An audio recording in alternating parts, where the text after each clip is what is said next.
What's the biggest reason that Aaron Rodgers and the Packers lost this one? The Lions just flat out outplayed them, Skip. The Lions' desire to keep them out of the playoff was greater than the Packers' desire to get into the playoffs. And you heard them talk about it, Skip, that we couldn't go. It's not any fun if we can't have none. Well, we can't go to the playoffs. Okay, Green Bay, you're not going either.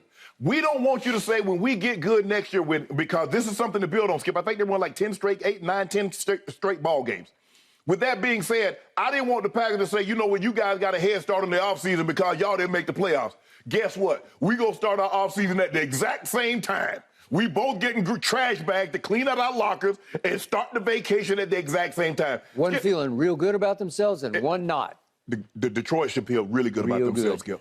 Really good. Skip, the play, 2nd and 17.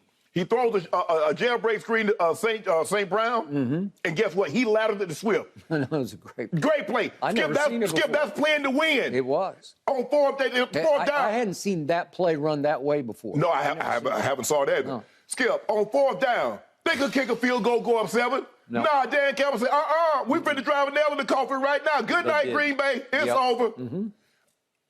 Green Bay made enough mistakes, Skip. I don't understand what Quay Walker's thinking. Detroit Medical coming out there trying to get him out the way. You shoved him in? Really? And then you go off the field crying and singing snot like, what happened? Bro, why would you shove a team's medical personnel? What is he going to do? That's what they normally do. They want you to get back so they can tend to the player. You standing around.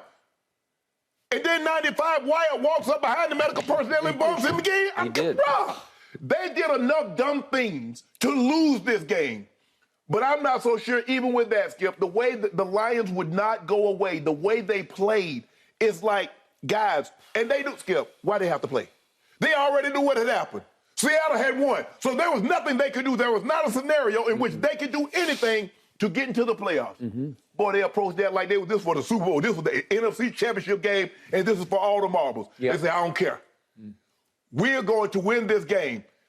Dan Campbell's methods might be a little unorthodox. They are. But this is what we know in Detroit.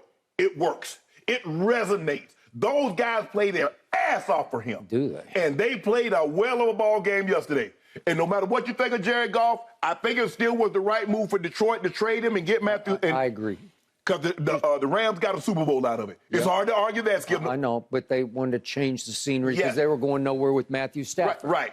Okay. And Goff needed to get up out of there because every time something went wrong, they blamed him. They did. But Skip, look, and I get all that other stuff about Pack, they lost the foot. Actually, Aaron threw 2 interceptions. They got a hands to the face because they picked him up on the right rail and left rail, and then he said, you know what? Let me go ahead and end the ball game. Is it like Brett Favre? Because if I'm not mistaken, Skip, I think Brett Favre last pass in Green Bay, he threw a pick in the championship game against the Giants. Well, you see, that's suggesting this. I'm just saying. He sure was treated like that. We're gonna talk about that because you remember, Skip, the guy asking for his jersey said, I want to hold on to this one. Because now you and myself and others got to speculate. Was this Aaron's last game?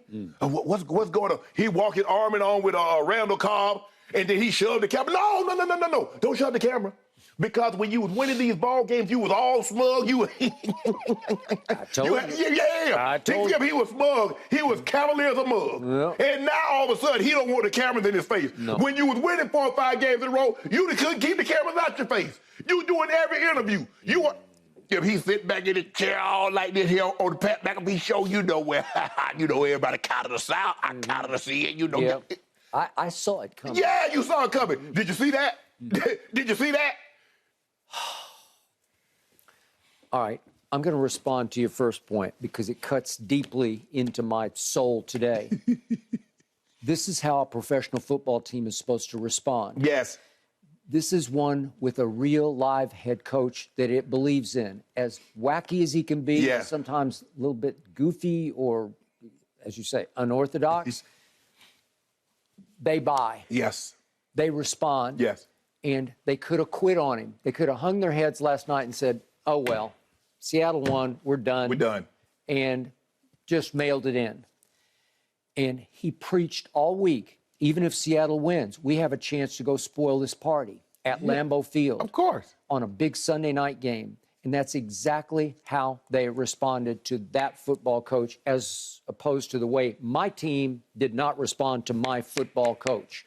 Because they don't believe in him. They pay lip service. It goes in one ear and out the other. And it's please drop the mic, McCarthy. And Dan Campbell is a force. However you define it, he's just a force in that locker room.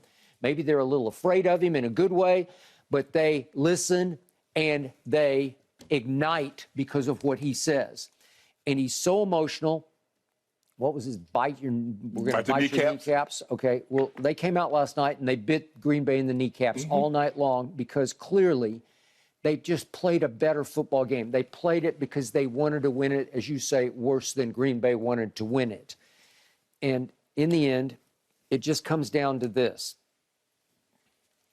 The leader of the Green Bay Packers is number 12. And I don't believe they buy into 12 anymore. And I'm not saying it's time for Jordan Love because I'm not sure about Jordan Love, even though what I've seen of him, I do like. Right. And we're going to get more deeply into this about what's next for the Packers. But you can just see what happens in big games. They don't respond to 12 because right away he threw a couple of balls that should have been caught, and he's given it this. And it's such bad body language. It's so shaming of the young receivers around him, Dobbs, obviously Christian Watson. Who's going to look like he's going to be a player. He's going to be a player. He already is a player. He turned into one right before your very eyes. I think Dobbs will turn into one. But the point is, here's the big picture about Aaron Rodgers. He has now lost 3 straight home playoff games. The first 2 with the 1 seed, lost to the Bucs, then lost to the Niners. And then that was basically a playoff game last night. And he lost to a division rival, the up-and-coming Lions. And he did not play well in any of the 3 games. And if you step back, you say, can you trust him in big games? Well, I've never thought you could, except he won that 12-year-ago Super Bowl on that magical road run where they won 4 straight games, including that one at Jerry World. That's all he got. Got to 1 Super Bowl and won it.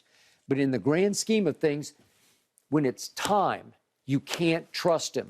But you can trust that when he blows a home playoff game, he will immediately play the retirement card. No, of course. Because he is the greatest media manipulator in the history of this league. He knows exactly how to play the game. If he blows a home playoff game, you immediately, because he's the greatest blame-deflecting diva ever, you immediately drop the retirement hint like, I may have to stop. What was the first quote? At some point, the carousel comes to a stop, and it's time to get off. So right away, he's going into his retirement spiel because he wants Packer Nation to say, please, Aaron, please come back. We need you back next year. Well, do you really? Because all I got to tell you is he averaged 217 yards passing this year. That was a career low. His QBR average for this year was 39. That was a career low. He threw 12 interceptions. It was the second most of his career.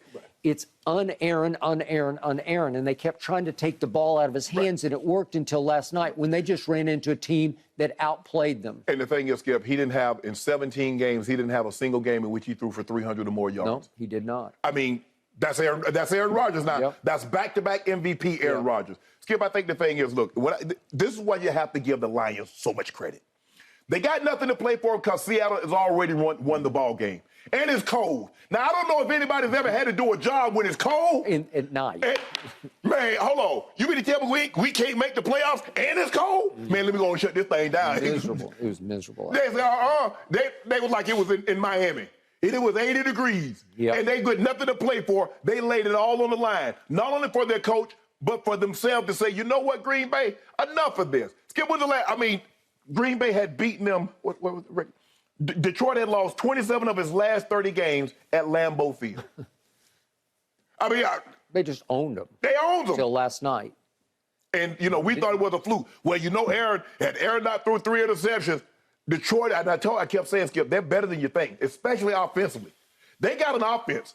Jared Goff and those receivers, Skip, they can make plays. In that running game with Jamal Williams, they get the ball in goal-to-goal situation. The Cowboys situation notwithstanding, he going to plow the ball into the end zone. He going to get in the end zone. Okay. And they really creative. Well, I made the point to you on Friday. Over the last 8 games, Detroit's had the best offense in the league. The best. Yes. What? Well, don't sleep on them. And don't sleep on them next year because they just rocket shot into next year. Yep. You couldn't have had a better closing game to springboard into next year. They're going to be a force in this division and in this conference. But Green Bay lost a fumble. They threw an interception. They failed a goal-to-go situation, and Detroit nullified them. Said, no, you're not going to get the ball in the end zone. Okay, to your points, let's quickly show those who might not have caught the game last night. This is late third quarter, and they're backed up at 1st and 20. The Packers are at their 16, and Aaron throws an interception that looked like it had changed the game because they were up 16-13. Here it is. And Kirby comes over and snatches it. That was his third of the year. And they get an illegal hands to the face, and it looked like it was a good call. It was a good call. Good call. Yeah. I'll give you that. So he gets away with that one because he just thought that was to Aaron Jones, I believe. Yeah, it was. Wheel route. Yep. And he got away with that one. Well, you stared him. He stared him down, Skip. But he didn't get away with the next one because the next one's 3rd and 10 at his 33. This is 3:37 left in the game. And Kirby Joseph finally got him for real because he gets blasted right in the face. He played in center field. It up, and thank you very much. We got this. The rusher gets free and hits him. I don't know what he was thinking, Skip. I was like, bro, the game is not over. Hey, get the ball. Keep running. I know. That is true. But now to your final point. Dan Campbell says, no, it's 4th and 1. Yeah. I'm going to step on your throat here. Yes. 4th and 1 at the Green Bay 15, and they go over and they have a timeout, and they say, what play do we like the most? And they liked one on a little hook to DJ Chark. Yep. It goes for 9 yards, and this is for the football game. Boom.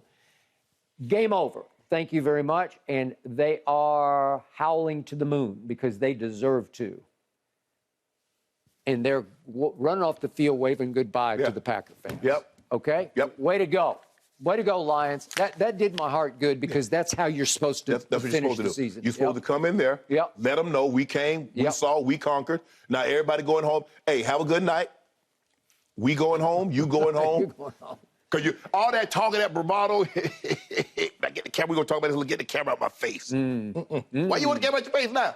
We couldn't have enough cameras. Fox couldn't send enough camera crews up there to Lambeau. He wanted to do every sit down. Hell, I thought he might want to do my podcast. He wanted to get in front of the camera so much. I don't think he'd do yours. He probably wouldn't skill. But now all of a sudden, get that camera out of my face. Yep. No. Say cheese. Because the last time you're going to be on camera, and and right on cue, well, all of a sudden, I kind of like my scotch. Yep. I kind of like to drink my scotch anytime I want to. And if I'm at practice and if I'm at meetings, I can't do that. That is true. I do know one of your many nephews who happens to be a Packer fan who would love to see 12 just fade right into the sunset. He definitely would. Yep. Well, he kind of wanted to see it last year. He did. We wanted to see it earlier this year when they fell to 4-8.